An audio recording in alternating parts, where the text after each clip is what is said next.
Hi, it's Ethan from Trippy Corner. Today's video is on my Game Week 21 team selection. I'm ranked 444k, that's in the top 5%. I have one free transfer, 2.1 mil in the bank, and there's a certain player I'm looking at bringing in.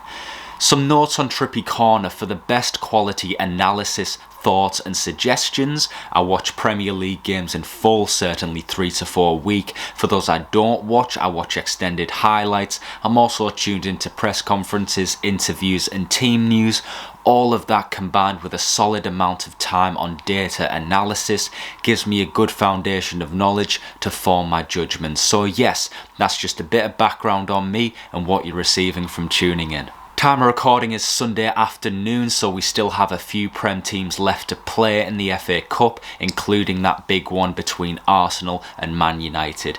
In defence, we have double Arsenal in Raya and Gabriel. I feel I get less confidence saying that as each week goes, but when it comes to the data, Arsenal are still lowest in the league for expected goals conceded, 0.9 per 90 at time of recording. Then when you back this up with the eye test, for the season's majority they've still looked really good. Most goals have conceded have either been unlucky or taken incredibly well by the finisher. Take the Brentford game for instance. Arsenal held them out really well all game. MBEUMO gets one half chance, takes it brilliantly, suddenly 12 points becomes 4. That's the margins. Do I think the double up is still worth it? Yes. Am I completely sold on holding both till season's end? No. I think Gabriel makes sense. He has 90 minutes in the league's best defence and the best attacking threat out of all the other defenders in that team. He's a definite hold for me.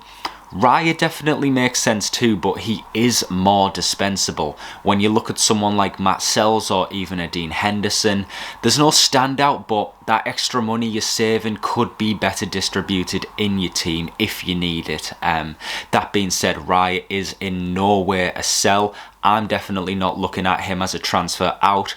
But if at some stage, if I need to free up money, he's a player I might look to. Tottenham at home this week. It's tough to expect a clean sheet, although in the reverse fixture there was one. Raya actually got a nice 9-pointer, Gabriel got 15. Spurs have improved since then, but even if they score, there's potential for save and bonus points, along with the obvious attacking threat from Gabriel. Moving on. Onto a big talking point, Trent Alexander-Arnold. A lot of people might now be looking at Trent as a good route to free up money. I don't see him as that.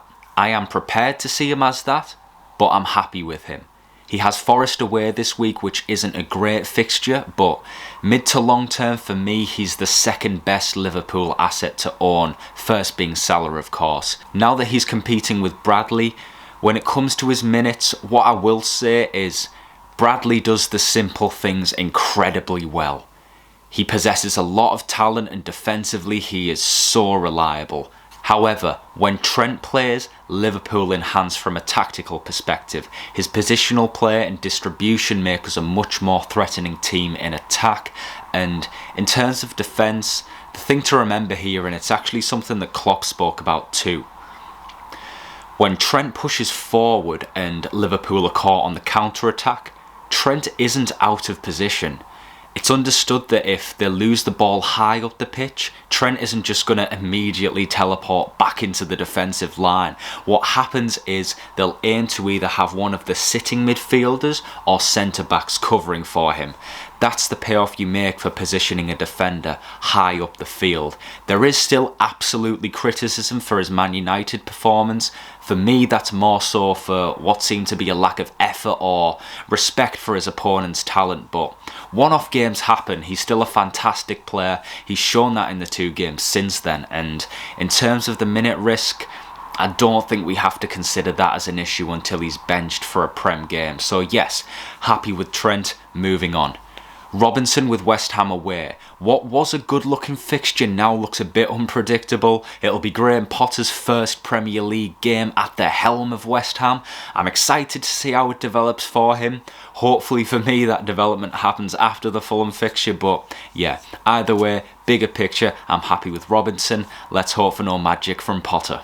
Then I'm going to go with 5 in midfield. Salah and Palmer locked in as always. I'm going with Salah captaincy this week. I am safe with it. It can be boring, but I prefer it that way. I captain Palmer in the week of the Liverpool-Everton postponement, and I think that's enough captaincy excitement for the season for me. But we'll see. I could be tempted. I just think I'll leave it on Salah. Morgan Rogers away to Everton. He's still the standout budget midfielder in my opinion. I actually think he could be kind of fixture-proof too, or at least we shouldn't be scared to play him when he faces the bigger teams. He's really good in transitional play, so he can catch teams on the counter, which is what usually happens when Villa play a stronger opposition. Anthony Gordon at home to Wolves. He's looking great, very happy to have him.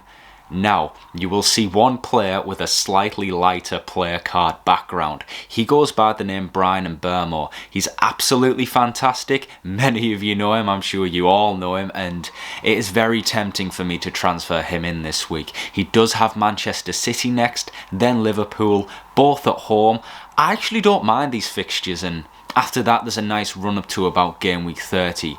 It is also in my mind that Brentford are a team that aren't scheduled to blank in game week 29, so I do like the forward planning aspect there. It's something we should all be thinking about. Given we have a bit more time to plan for game week 29, I'm aiming to have a good squad for that week, then use my free hit in the scheduled game week 34 blank rather than 29. Reason being, we might only have 3 or 4 game weeks to plan for that 34 blank, so given the extended time frame for this blank, I'd rather plan for this. Yeah, that could change, but I like that security. It's very safe strategizing, but to me, that's how I like to play the game. But yes, there's not much I can say on MBEUMO you won't already know. He's got great data this season and the past few too. He's the talisman. You get 90 minutes, you get set pieces. I'm pretty set on him. It was between him or Eze, and this feels like more of a sure choice long term. I didn't have him at the start of the season and did have a feeling I'd jump on later. He'd be coming in for Alex Iwobi, who's been a little frustrating for me in FPL terms. I do still enjoy watching him play. He could have easily had more returns for me, but that's the way the game goes sometimes. I'm kind of in a select few that would still recommend him. I don't think you should buy him now. I can't advise that you do, given he's had no attacking returns in 6 game weeks, but look, he's an experienced Premier League player with good ability and a good team. He's actually playing well still, just not getting the returns. So he is one to monitor. When he finds that output, he'll be a good budget pick. It also feels wrong selling him before West Ham and Leicester. However, West Ham are now under Potter, so it might not be the banker fixture it has been. Then with Leicester, things are improving under Rude too, so I'm happy with MBEUMO long term, and he also gets those 2 teams in game weeks 25 and 26, so I'm not missing out completely. Into the front line, Alexander Isak against Wolves. He has the Vice this week. A lot of people thinking of captaining. He's a good choice for sure. Then I've went for Wood against Liverpool as opposed to Pedro against Ipswich. This was the other way around before that Pedro scan story broke from Hertzler, but we've got some news on Pedro himself to say the scan was okay, but I have still left Wood in there. I think I'll play him. I trust him more. I usually go for the easier fixture, but I think I'll listen to my gut here. I might change it, but it's Wood for now. So yeah, that's a very hectic thought process there. It's been back and forth, but yeah, I think I'm going to stick with Wood. So yes, that is my team for game week 20. I'm ranked 444k, that's in the top 5%. I have 2.1 in the bank and 1 free transfer. I have exact money to do the MBEUMO move. I probably will. It does mean that if I want to play the assistant manager chip in game week 24 as planned, I'll have to free up budget then. However, I am now leaning towards using it later in the season. I've been quite quick with my chips so far. I've used my triple captain. I used my wild card in like game week 7, I think, or game week 8, and I used the bench boost a week after. So yeah, I think I'm going to take a leaf out of my own personal head advice right now and take my time a bit more with this one. So yeah, that extra money in the bank might as well upgrade one of my budget enablers to a premium for the moment.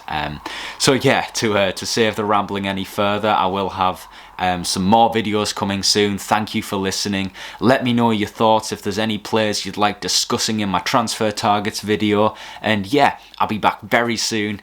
Take care.